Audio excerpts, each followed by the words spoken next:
네, 피곤하시죠? 마지막입니다.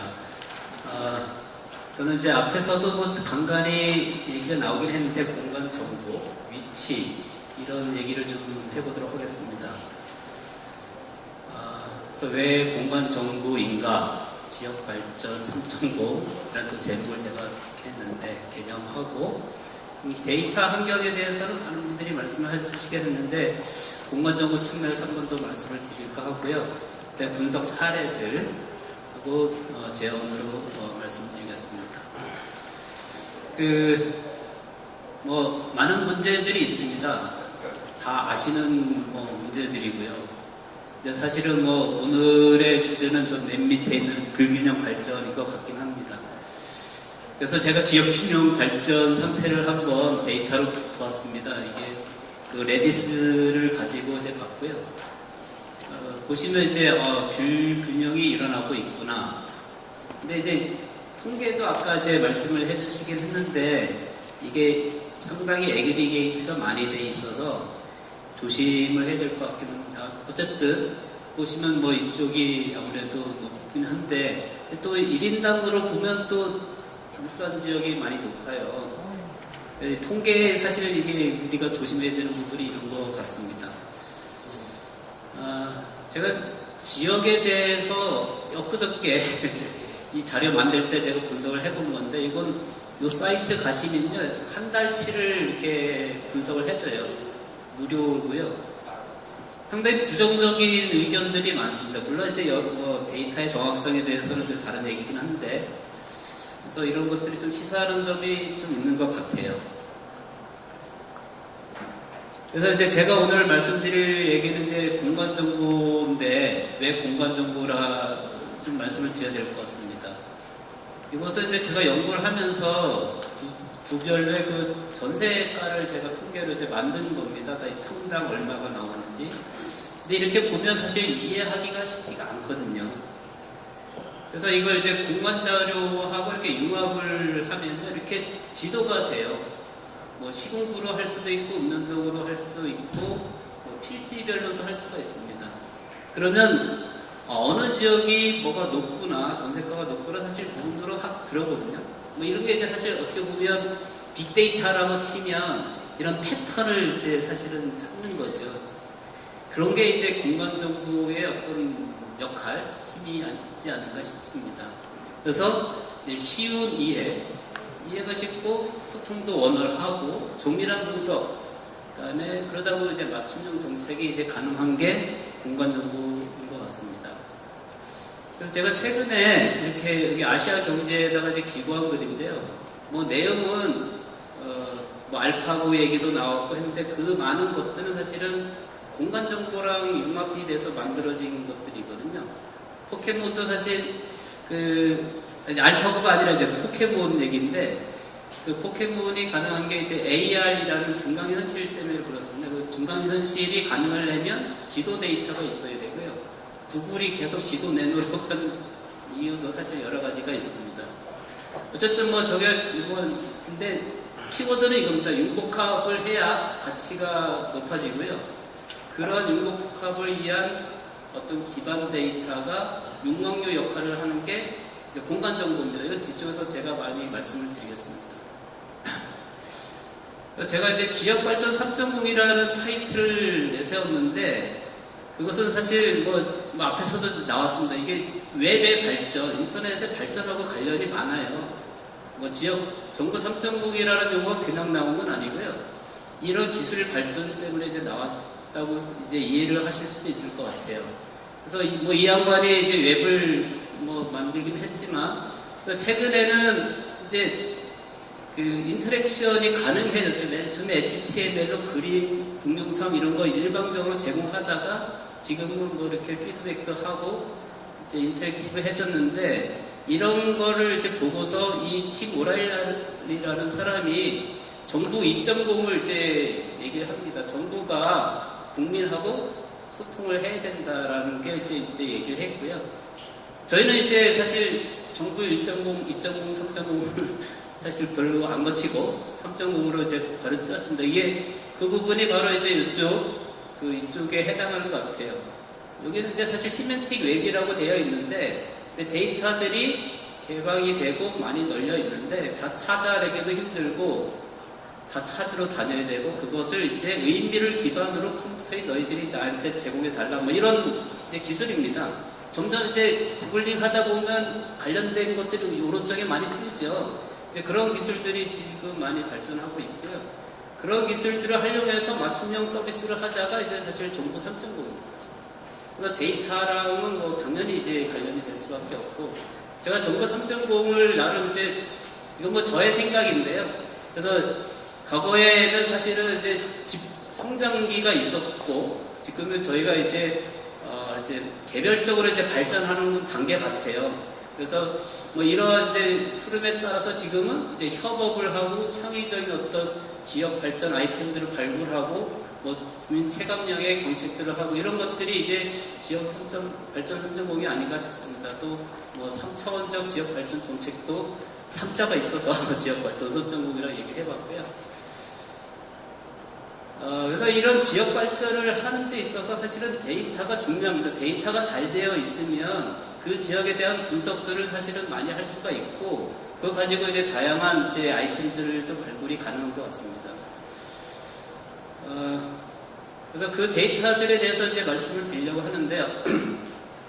이제 공간 정보라고 하니까 사실 이게 잘 안 와닿는 측면이 많은 것 같아요. 이게 저희가 지리 정보라고 사실은 맨 처음에 얘기했는데 이제 토목이나 다른 분들이 이게 왜 지리학과 거냐 참고로 저는 학부는 지리학과가 아닙니다.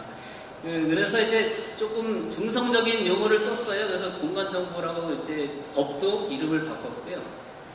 그 공간 정보는 이제 사실은 이 현실에 대한 정보죠. 지금 통계도 있고 여러 가지가 있는데 우리가 현실을 들여다보면 많은 액티비티들이 일어나요. 이벤트들이 일어나고 그것들이 실시간으로 하나 이벤트 단위로 데이터가 만들어지기도 하고요. 어느 순간에 애그리게이트해서 이제 통계가 만들어지기도 하는데 공간 정보는 이 현실에 대한 정보를 레스터는 뭐 사진이라고 보시면 됩니다. 사진처럼 데이터를 만들거나 또는 포인트, 라인, 폴리곤 이런 벡터를 이용해서 표현을 하고 그 관련된 속성 정보들을 같이 이렇게 관리하는 게 이제 공간 정보입니다. 최근에는 이렇게 이제 3차원 데이터로도 이제 만들고 있고요. 그래서 뭐 지오그래픽, 스페이셜, 지오스페이셜 이런 내용을 쓰고 있는데 이것이 다 이제 공간 정보라고 이해를 하시면 될 것 같습니다. 근데 이 공간 정보 왜 용광로냐, 왜 부가가치를 창출하는 데 있어서 중요하냐, 포켓몬은 왜 공간 정보를 이용하냐 이런 부분에 대해서 말씀드리겠습니다. 이게 도로 데이터인데 도로만 보면 사실 뭐 길찾기 정도는 하실 수 있을 것 같아요. 근데 도로에다가 건물을 얹히면 뭐 예를 들면 피자 배달이 가능해지고요. 여기다 이제 지가 데이터도 융합을 해버리면 상권 분석도 가능해지거든요. 그러니까 이제 많은 부가가치들이 점점 생기죠. 여기 이제 최근에 IoT 뭐 이런 데이터들이 융합이 돼서 지도화가 되면 많은 부가가치들이 생길 것 같습니다.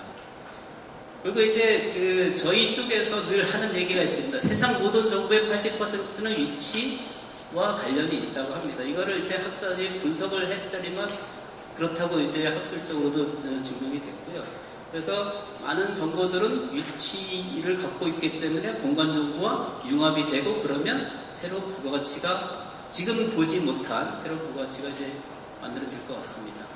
혹시 오늘 이제 빅데이터 얘기들을 많이 하셨는데 제가 좀 말씀드리고 싶은 거는 공간 빅데이터입니다.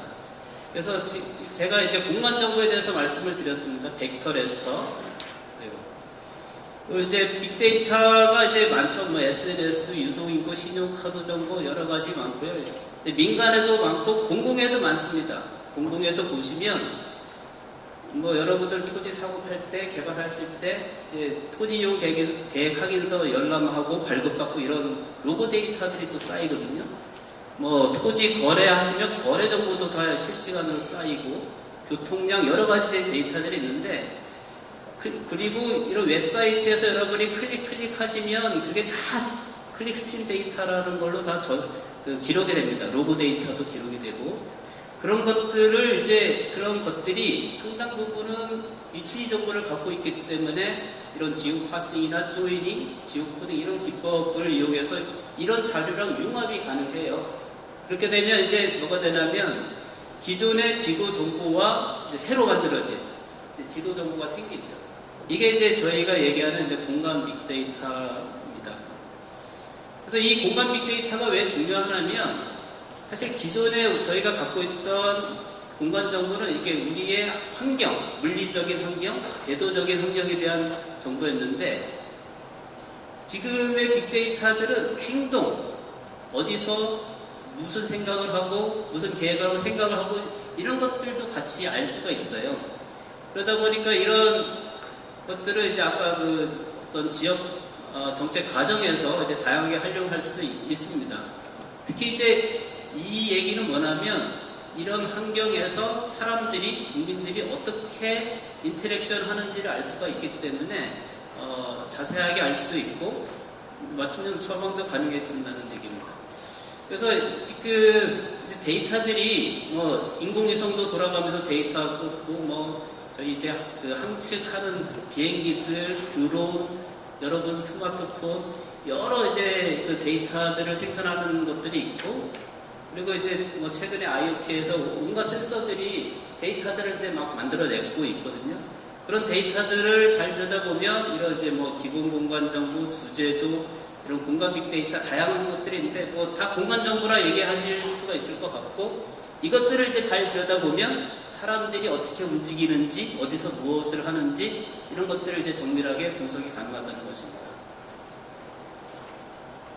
근데 사실 이제 데이터는 많이 이제 생산이 되고 있고 이제 퀄리티 문제는 이제 제가 말씀 안 드리겠습니다.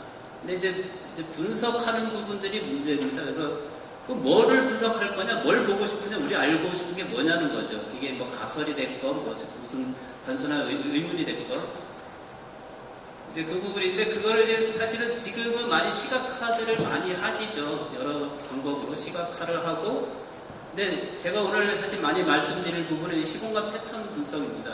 왜 시공간 패턴 분석을 해야 되는지 말씀을 드리겠습니다.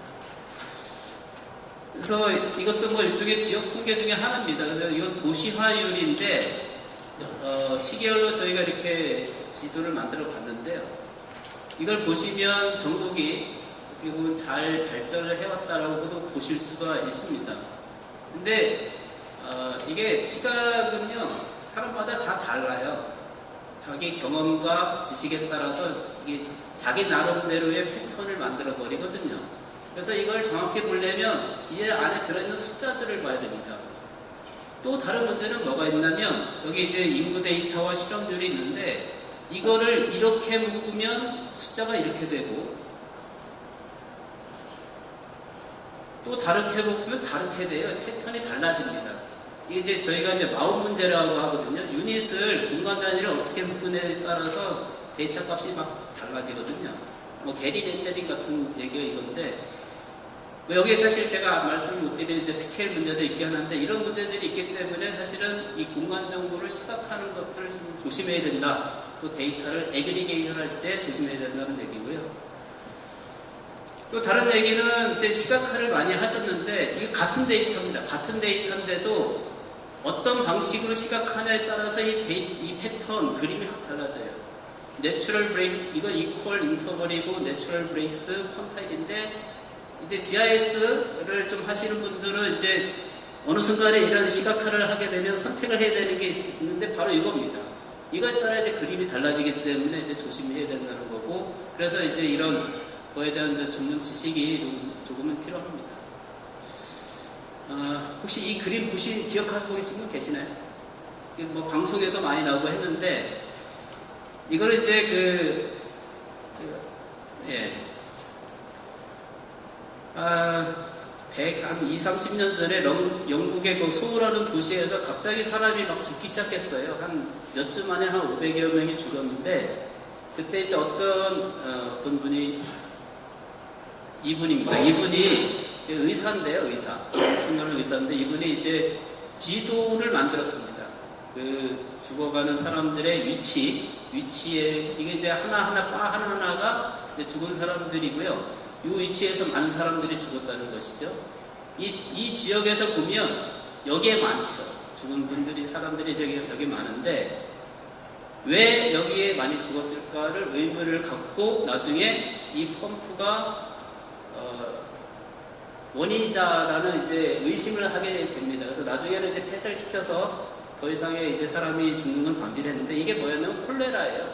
그 당시만 해도 이제 상하수도가 막 구분이 안 돼 있고 해서 오염이 됐던 건데 이 양반이 그때 이제 지도를 가지고 뭐 지금 제가 말씀드리고자 하는 이제 공간 정보입니다. 공간 정보를 만들어서 그런 이제 인명을 구했던 그런 사례입니다. 근데 저기 보시면 이게 이제 저희가 얘기하는 이제 패턴입니다. 패턴. 시간, 공간적으로 집중이 됐던 이제 그런 패턴이고요. 뭐 이런 패턴이 아니라 이제 저희가 관심 있는 패턴은 이겁니다. 이런 거. 아까 이제 교통사고 말씀도 하시고 직가 얘기도 하고 많은 얘기들을 하셨는데 그 현상들이 늘 이런 식으로 패턴이 일어나게 되어 있습니다. 사람들의 의도가 들어가 있기 때문에도 그렇고요.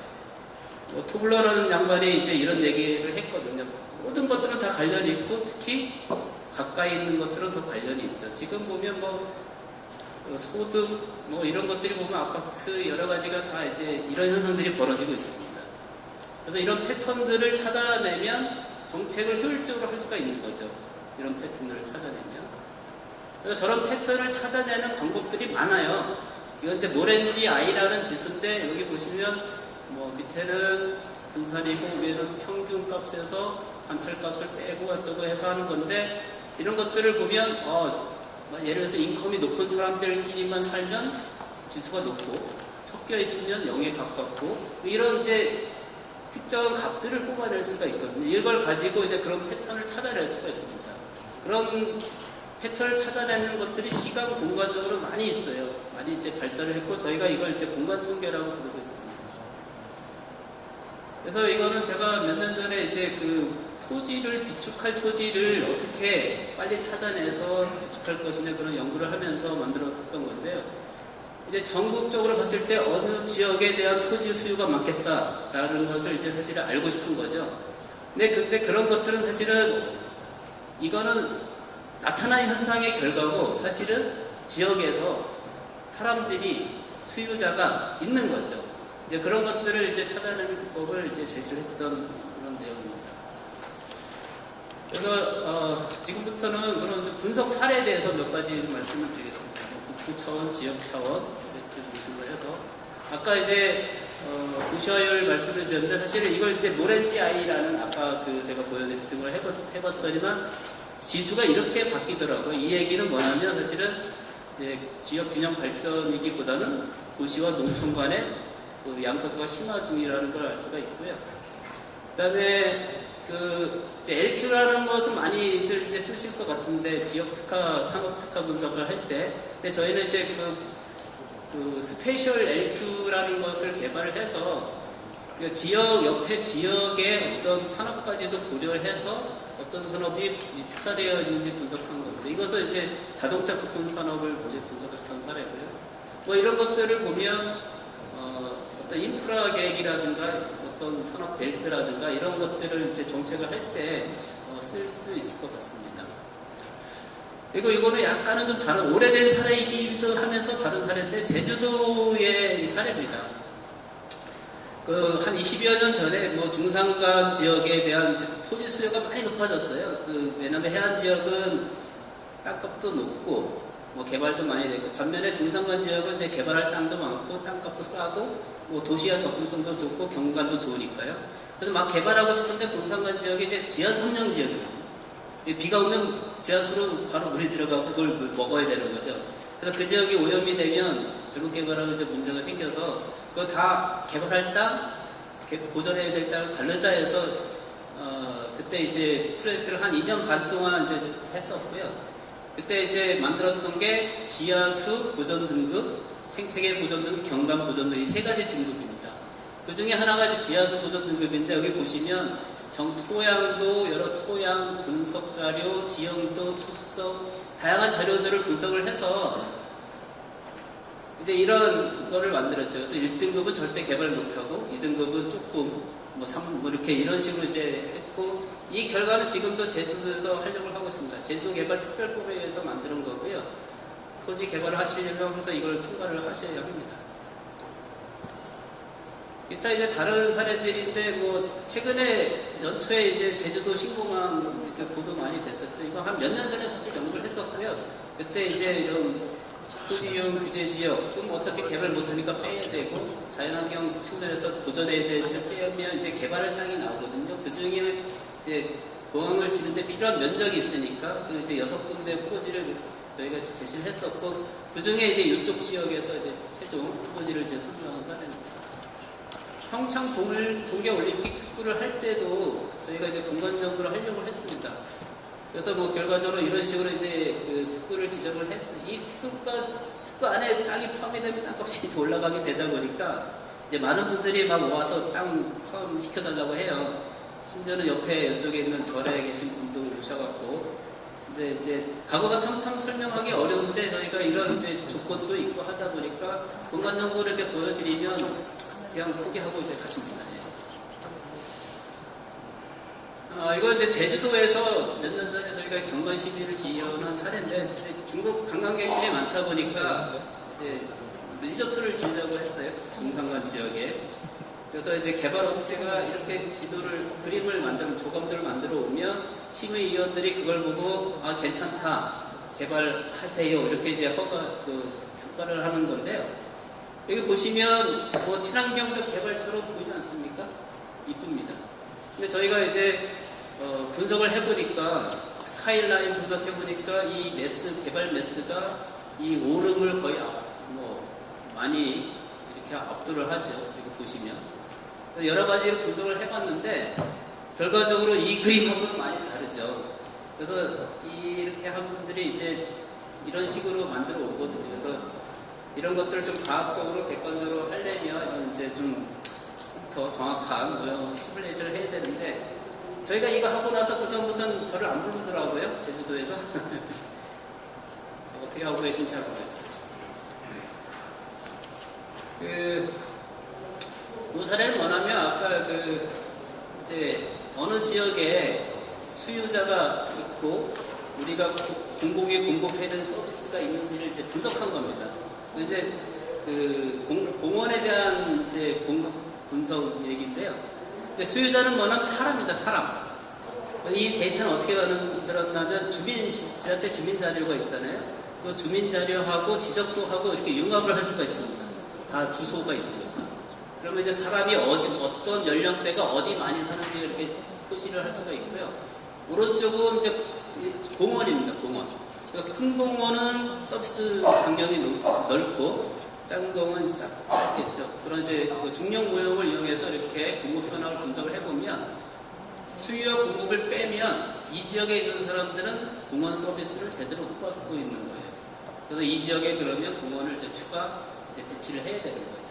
이렇게 이제 사실 맞춤형 서비스를 할 수 있는데, 이제 이런 공간 정보들이 잘 쓸 수가 있습니다. 이건 이제 노인복지시설인데, 그럼 노인이 어디에 많이 사느냐를 이렇게 이제 분석을 만들 수가 있고요. 그 시설의 위치가 있고, 뭐 차량 이용 시 어디까지 이제 이용할 수 있는지 해서 부족한 지역이 어디다, 이렇게 이제 분석을 할 수가 있습니다. 뭐 도시 재생이 필요한 지역도 뭐 쉽게 분석을 할 수가 있습니다. 호수 밀도, 이런 여러 가지 요소들을 가지고 이제 분석을 할 수가 있는데요. 그래서 이게 이런 이제 결과들이 나오는 거죠. 이건 이제 호수 밀도고, 그다음에 노후 분량률, 그리고 가속 필지 비율. 이제 가속 필지라는 것은 이제 조금의 필지입니다. 조금의 필지. 그래서 이 세 가지를 딱 중첩을 해보면, 여기 호수 밀도 중첩을 하면 후보지가 이렇게 나와요. 그래서 이 후보지들을 가지고 이제 재개발 사업을 이제 하실 수가 있습니다.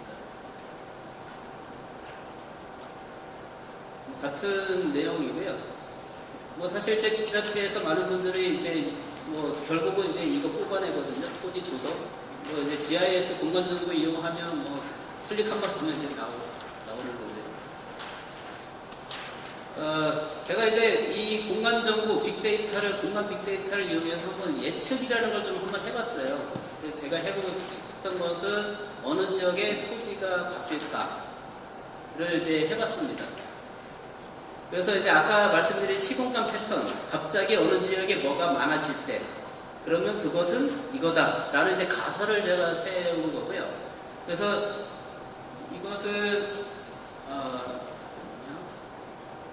연도가 안 나오는데 2003년도에 이제 갑자기 토지 거래가 터졌습니다. 이 지역에.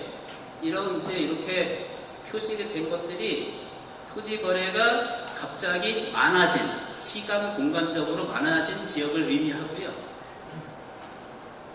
이걸 2011년에 보니까, 2009년에 보니까 이 지역이 이렇게 막 개발이 되고 있는 거죠. 왜 이런 현상이 일어나냐면 개발업자들은 뭔가 개발을 할 때 토지를 빨리 구입을 해야 돼요. 다 파이낸싱을 하기 때문에 이자가 나가고 있거든요. 그래서 그러다 보면 토지 거래 데이터가 막 생기는 거죠. 그리고 이제 인허가를 받고 이제 개발을 하게 되거든요. 그래서 그 패턴이 다른 거죠. 비헤이비어가 이제 달라지는 거죠. 그런 것들을 이제 데이터에서 이렇게 잡아낼 수가 있고 이제 예측이 가능한 겁니다. 그래서 제가 이 연구를 할 때 가장 최근 데이터를 해보니까 이 지역에 남동공달인데 이 지역에 이제 뭔가가 있었습니다. 근데 이 지역이 어떻게 보면 이제 개발이 되겠다, 몇 년 후에 개발이 될 수 있다는 이제 예측을 한 거고요. 뭐 공공 입장에서 사실 이제 도시 성장 관리라든가 인프라 계 이런 것들을 할 때 활용을 할 수가 있고, 뭐 개인 입장에서는 부동산 업자 입장에서는 뭐 투자를 할 수도 있겠죠. 이제 뭐 빅데이터를 얘기하다 보니까 이제 몇 가지 좀 더 분석한 게 있는데, 우리나라 3대 축제가 하천, 산천어 축제, 제가 이제 하천이 고향입니다. 산천어 축제하고 김제 지평선 축제, 자라섬 국제 페스티벌이더라고요. 3대. 이것을 이제 이런 식으로 사람들의 관심사를 이제 구글 트렌드에서 분석을 할 수도 있고요. 근데 이거 하실 때 이 키워드를 어떻게 넣느냐에 따라 이게 또 패턴이 달라지더라고요. 이게 뭐 자라섬 재즈 이렇게 넣을 때랑 자라섬 국제 재즈 넣을 때랑 좀 많이 달라질까봐, 그래서 혹시 이런 거 이용하실 때 이런 이제 주의가 좀 필요하겠다는 생각이 들고, 뭐 이런 이제 분석은 이제 가능할 것 같고요. 이것은 이제 그 분황제, 봄에하죠 벚꽃 축제를 하는데 도대체 어디에서 많이 오는가를 분석한 거거든요. 여기 분황제 여기서 하죠. 물론 이제 부산 주변에서 많이 오는데 특이하게 여기서 많이 와요. 여기. 왜 그럴까요? 여기 이제 그 해군 관련된 기지가 있거든요. 그러니까 여기에 계신 분들이 일일이 갔을 수도 있고요. 이제 그런 것들을 이제 우리가 사실 데이터 분석을 해보면 볼 수가 있고, 이걸 가지고 사실 뭐 이쪽에 더 적극적인 마케팅도 할 수가 있고 홍보도 할 수가 있겠죠. 이건 이제 강남 페스티벌 유동인구 분석인데, 특정 시점 1월 25일이네요. 그죠? 11시에 여기 보시면 남자 여자 이렇게 돼 있죠. 이건 이제 SK 지오비전의 데이터고요. 제가 좀 달라고 해서 여러분들 보여드리는 건데, 제가 말씀드리고 싶은 것은 상당히 마이크로하게 다 관찰을 하고 있어요. 사실은 관찰이 가능합니다. 물론 여기에 이제 이거 이렇게 픽셀한 거는 이제 그 익명화를 할 때 가능한 거고요. 그래서 뭐 개인 정보는 사실 알 수는 없고요. 그렇게 하면 이제 그건 불법이고. 그래서 이런 것들을 이렇게 분석을 해보면, 이 시간대에는 뭐를 마케팅을 하고 홍보를 하고 이런 게 이제 가능해지는 거죠. 어느 지역에 남자가 많은지 여자가 많은지도 알 수가 있습니다. 이제 마지막 마무리를 하겠습니다. 그래서 데이터, 이제 저는 뭐 비즈니스, 뭐 다른 민간 쪽의 영역은 이제 말씀 안 드리고, 우리 이제 공공 부분을 말씀을 드리면, 이제는 데이터 기반으로 행정도 하고 의사결정을 해야 되는 것 같고요. 지금 법안이 하나 지금 올라오는 게 있어요. 그 데이터 기반의, 자료 기반의 행정 활성화법이 이제 지금 올라와 있고요. 그 얘기는 뭐냐면 이제 문제가 뭔지를 데이터를 가지고 데이터 행정자료, 빅데이터, 통계 자료, 그다음에 저는 사실은 그런 것들 다 공간화해서 이렇게 분석을 해서 이제 문제가 뭔지, 원인이 왜 그런지를 이제 분석을 해서 처방을 하는 이런 것들을 이제 해야 된다는 것입니다. 뭐 사실 여러분 매년 뭐 건강검진 받죠. 의사가 데이터 없이 당신 뭐 이거 문제가 있습니다라고는 잘 못 믿죠. 다 보여주잖아요, 데이터. 근데 우리가 의사 정책을 할 때는 사실 그런 거를 잘 안 했던 것 같아요. 그래서 앞으로는 이제 이렇게 돼야 될 것 같고, 그 과정에서 공간, 위치 이런 게 상당히 이제 중요한 부분이고, 이거를 하면은 더 이제 정밀하게 볼 수 있다. 그래서 이런 부분에 대한 관심을 많이 가지시고 좀 활용을 해주시면 좋을 것 같습니다. 사실 이제 이런 데이터들이 막 쏟아져 나오는데 지도로 만드는 게 약간 좀 어려워요. 아까 저기 맨 처음에 발표하신 분도 뭐 도로 데이터를 이제 지도에다 얹는 거 어느 도로에 있는지 모르겠다. 이게 좌표 체계의 개념도 알아야 되고 좀 어렵습니다. 그래서 이제 그런 부분들을 저희가 이제 플랫폼이라는 걸 만들어서 쉽게 이제 클릭하게 하는 이제 플랫폼들을 만들고 있습니다. 그래서 뭐 이제 사실 데이터들을 만들어내는 다양한 것들이 있고요. 뭐 사실 이거 이전에 여기에도 사실 데이터들은 다 저기 지자체에서 올라오는 것들이 많아요. 지자체 업무를 하면서 올라오는 게 많은데 그 데이터들이 정확하게 입력이 되는 그런 이제 생산 체계를 사실 만들어야 되고요. 그게 그 전제하에 데이터들이 이제 많이 올라오게 되면 제가 봤을 때는 이제 그 지역 발전을 위해서는 이 모든 데이터들을 다 활용을 해서 이런 지역 발전을 위한 플랫폼을 만드셔야 될 것 같아요. 지금 이제 포털을 운영을 하고 계시는데 이제 포털은 어떻게 보면 이제 정보를 서비스하는 창구 역할이고 얘는 이제 협업을 하는 공간입니다. 플랫폼은 하나의 공간이고 서울역에 가면 사람 많은 것처럼 여기 와서 사람들이 뭐 산업이고 많은 분들이 이제 오셔갖고 같이 협업을 하는 그것도 이제 데이터를 기반으로 분석을 해가면서 인터랙션 하는 그런 플랫폼을 만들어서 이제 지역 정책을 하면 보다 효과적인 이제 지역 개발이 가능하리라고 생각합니다. 예, 감사합니다.